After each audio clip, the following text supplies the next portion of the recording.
Algiers, the political and economic capital of Algeria, a metropolis of 3 million inhabitants, 10% of the total population of this vast North African country. Algeria is still sparsely populated. France, its former colonial master, has twice as many people for a quarter of the size. But numbers are growing rapidly.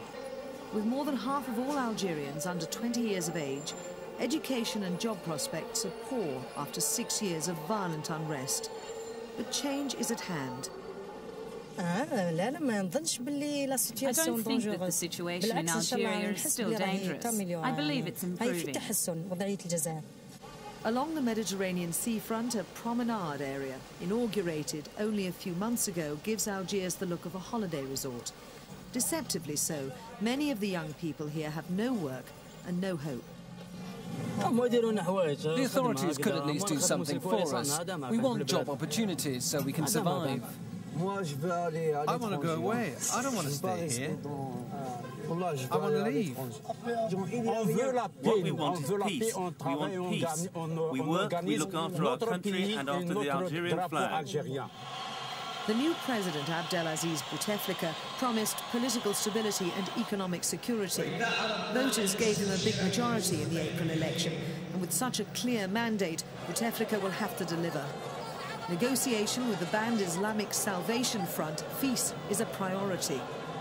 I have within the ranks of the FIS some strong and sincere friends whom I respect and who have the same respect for me. I will therefore exchange views with them and try and find a solution. I will also talk with other people, even with some members of the underground, provided they have no blood on their hands. Bouteflika's past record played a part in his victory. As foreign minister in the early years of independence, he had wide-ranging support within the armed forces and the mainstream National Liberation Front Party, FLN, as well as amongst the powerful Islamic movement.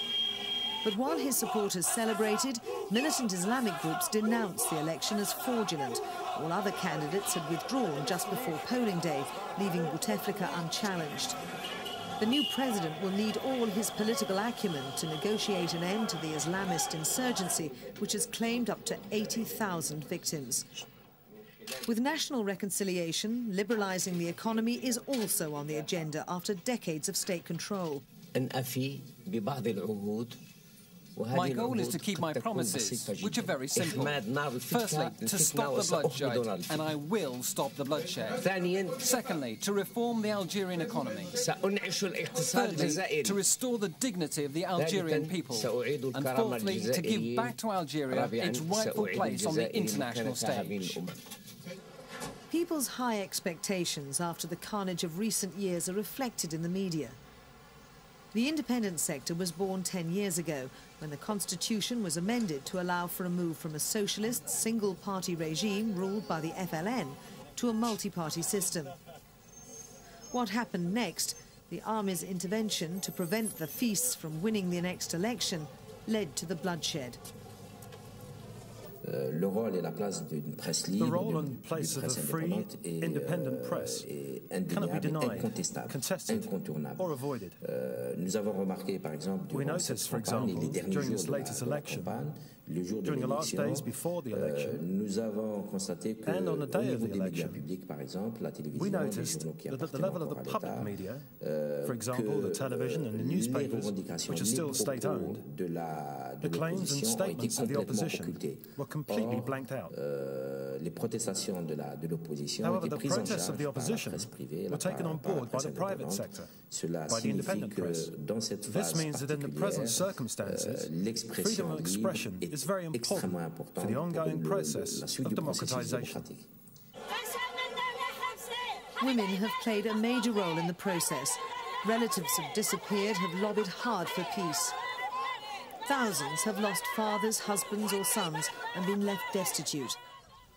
And not just in the cities. The hilly agricultural region known as the Matija around Algiers was not spared. It was once known for its orange groves and its fields of roses. Not anymore. The war between Islamic armed groups and pro-government patriots has set neighbour against neighbour